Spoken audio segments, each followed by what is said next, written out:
ঠিক বলেছো দাদা। বাড়িতে খাবার রাখার জন্য গন্ধ পেলেই খাবার পেলে, আর দই মিষ্টি পিঠে পায়ে বলে তো কথাই নেই।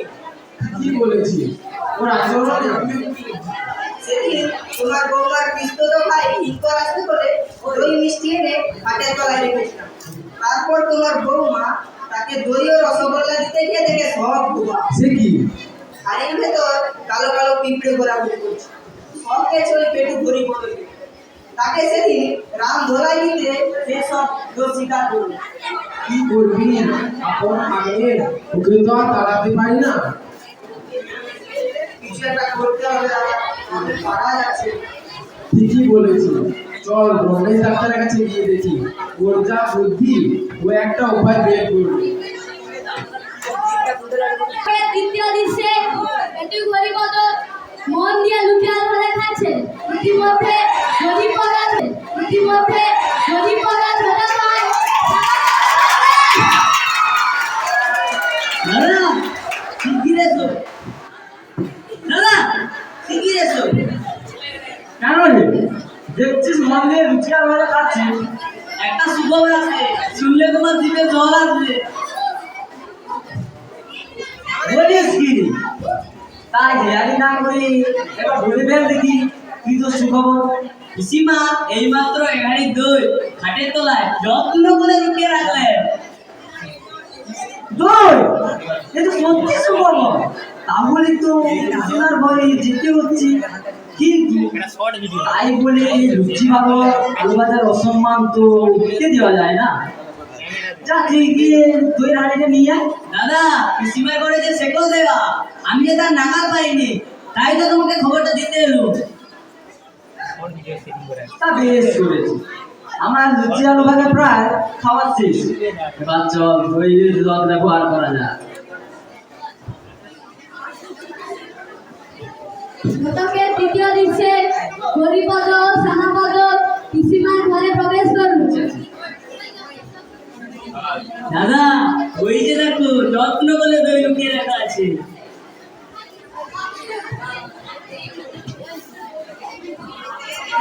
তুই ঠিকই বলেছিস, পিসিমা যত্ন করেই রেখে গেছে শুধু আমার জন্য। হ্যাঁ শুধু তোমার জন্য, আর আমি যে এত কষ্ট করে খবর দিলাম তার বেলায় কিছু নেই বুঝি, তুমি একাই দিয়ে সবাই করবে। আরে না রে না, তুইও প্রসাদ পাবি। আগে আমাকে এক থাবলা মুখে করে দেখতে দে, টক দই না মিষ্টি দই।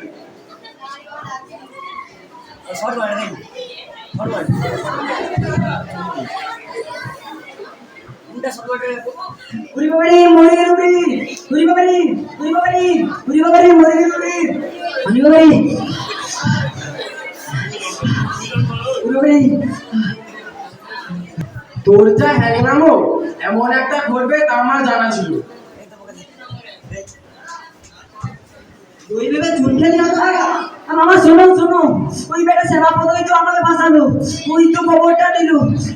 ওই তো বললো পিসিমা যত্ন করে খাটের তলায় দই রানিটা লুকিয়ে রেখে গেছে, তাই জন্য তো আর লোক সামলাতে পারলাম না। একে জিজ্ঞাসা করো না। মামা আমি একটা শান্তিতে বাড়ি থেকে ঘুরে আসছি, একটা পড়া বুঝে আসতে হবে। তোকে কতবার বলেছি নদীকে একটু পার না, এখন আর ভালো না। দেখলি তো আজ কেমন দেখতে না মা না, কিছু একটা করো, আর পারছি না, এমন কাজ আর কোনোদিনও করবো না। উল্টো পাল্টা খেয়ে যখন দাঁড়িয়ে পেতে তখনও বলিস আর এমন কাজ করবি না। একটু সেরে উঠলে আবার তোর হ্যান্ডাম হবে।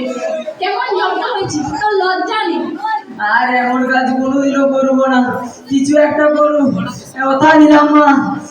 রমেশ ডাক্তারকে খবর দাও, বাচ্চা আমার বড় কষ্ট পাচ্ছে যে। ওকে তোমরাই মাথায় তুলেছো, কত ধমক কত সাজাই না দেওয়া হয়েছে, তবু ওর হ্যাংলামও যায় না। আপনি কি যে বলেন না দাদা, আমাদের তো একমাত্র ভাগ্নে, শুধু খেতেই ভালোবাসে। এটা আবার কিসের অন্যায় বলুন তো? মামি তুমি কিছু একটা করো, আর পারছি না।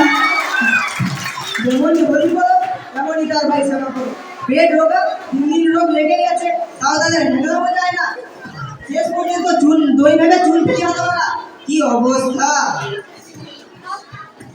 আমাকে কিছু একটা করো, আর এমন কাজ কোনোদিনও করবো না, আমাকে বাঁচাও। দাঁড়াও দাদা, রমেশ ডাক্তারকে খবর দিই। ওরে বাবারে, ওরে বাবারে, বান্ধবীদের চতুর্থ দিচ্ছেন রাত্রির পর হরিমরা হরিমত ও শ্যামাপদের কথোপকথন। বুঝলি শ্যামা, গত 4 দিন আগে দুই পেটে চুলকে যা ভুগলাম ভাই, আর এমন কাজ কোনোদিনও করবো না। গত 7 দিন ঠিক করে চিবোতে পারি, এমনকি ঠিক করে গিফটেও পারিনি। গত 7 দিন আমার কাছে খাওয়া ছিল মস্ত হাঙ্গাম। হ্যাঁ, ঠিকই বলেছো দাদা, তাই তো দেখছি। না খেয়ে খেয়ে তোমার শরীরে কি অবস্থাটা না হয়েছে, একেবারে শুকিয়ে গেছে পুরো। তাও পরিস্থিতিটা স্বাভাবিক, একটু আধটু খেতে পাচ্ছি। দাদা, একটা সুখবর আছে। কি রে? ক্ষীরের নাড়ু ভাড়ার ঘরে লুকিয়ে রাখা ছিল। কোথায়? এই যে।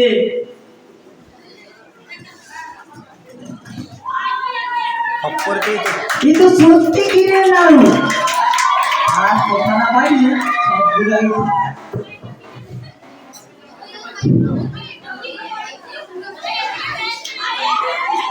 বাহ, দারুণ স্বাদ তো। কথা না বাড়িয়ে সবগুলো আগে সাবার করি। ঠিক আছে, তুমি খাও, আমি আসছি। হরিপদ মন দিয়ে খেয়ে নাড়ু খাচ্ছে, ইতিমধ্যে বড় মামা ডাকছে। হরিপদ, এই হরিপদ, হরিপদ খাওয়ায় ব্যস্ত, উত্তর দিতে পারছে না, শুধু খেয়ে নাড়ু খেয়ে যাচ্ছে। হরিপদ, এই হরিপদ, আর মনে থেকে ধোয়া ঢালছে।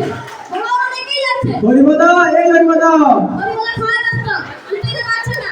ওরাই ধোয়া ঢালছে। হরিপদ, এই হরিপদ।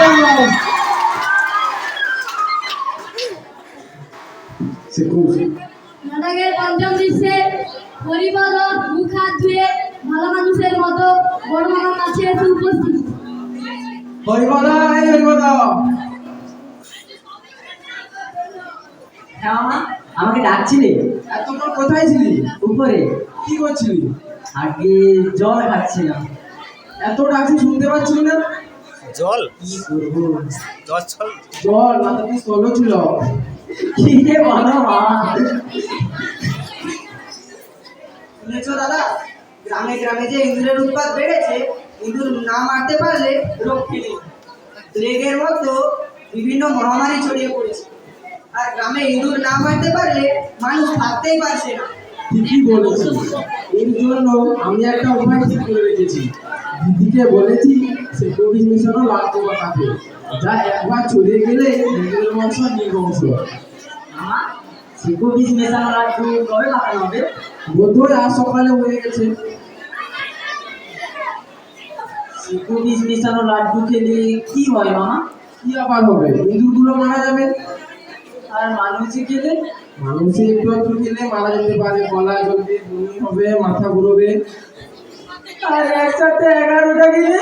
তুই খেয়েছিস নাকি? হ্যাঁ মামা, তার মধ্যে 5টা খুব ভালো ছিল।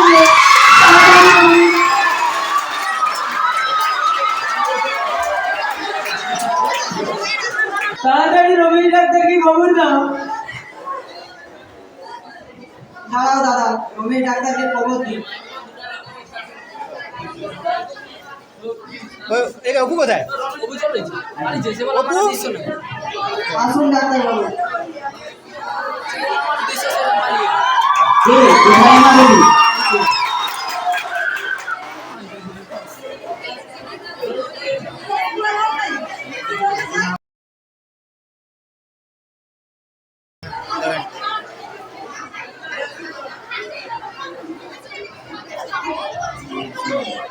জিভটা দেখি,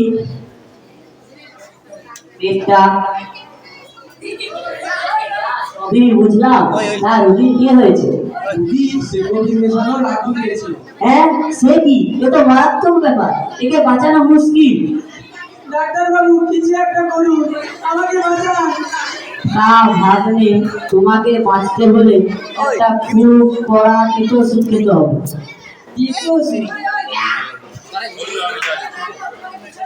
হ্যাঁ, কেটো ওষুধ খুব কড়া। লড়ি দিয়ে শেষ করি বলে। এ হলো সেতু বিশেষ জোন। হাঁ করো।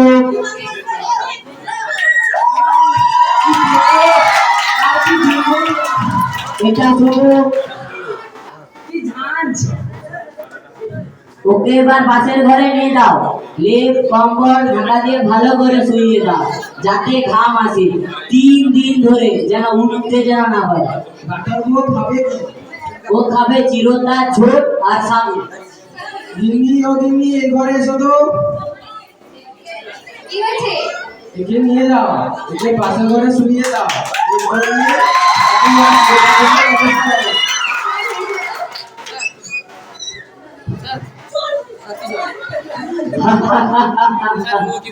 তোমার ভাই দুটো ডাক্তার, তোমার যা বুদ্ধি। তোমার পেটুক ভাগলে 3 দিনেই ঠান্ডা হয়ে যাবে। কড়া তেতো ওষুধের নাম করে কালমেঘ পাতার রস খাইয়ে দিয়েছি, আরো এটা সেটা খাওয়ার জোরই পাবে না। ডাক্তার বাবু, আপনার বুদ্ধি তো জমে ক্ষীর। তা ক্ষীর বলতে মনে বললো, ভাড়ার ঘরে সত্যি সত্যি ক্ষীরের লাড্ডু অবশিষ্ট আছে নাকি? হ্যাঁ ডাক্তার বাবু, হরিপদ খেয়ে নেবে বলে কিছুটা আপনার জন্য সরিয়ে রাখা আছে। গিন্নি ও গিন্নি,